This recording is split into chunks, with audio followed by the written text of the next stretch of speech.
நீங்க தான் பொறுத்து. இங்க பாருங்க, இங்க பாருங்க. சவுண்ட் அண்ணன் கொலவிடுதா பாரு. வலேச வடியட்டும் லேசா வடியட்டும். அவ்வளோதான் முடிஞ்சு. கொலை விட்டுட்டாளே, அது விட்டுட்டாளே. மூணு கைப்பிடிங்க, கைப்பிடி பொறுத்துங்க. நீங்க தான் பொறுத்தணும், வாங்க. சரி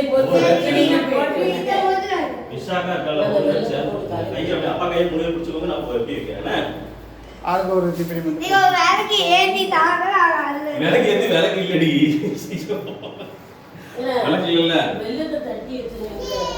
பைக்ல இருக்கு நான் கேப்பீங்க அப்ப கேப்பீங்க இப்படி கேப்பீங்க. அது தெரியவே மாட்டேங்குது. ஒண்ணுமே தெரிய மாட்டேங்குது. வெள்ளம் ஏலக்காய் எல்லாம் தட்டியே போட்டு சாசல்ல வேணா போட்டு ரெண்டே ஆத்திக்கோங்க. வயல கரண்டிலே கட்டி. Good super. லாத்துக்கு லாத பத்தியா போட்டு வை. நான் டெக்கரேட் பண்றேன்.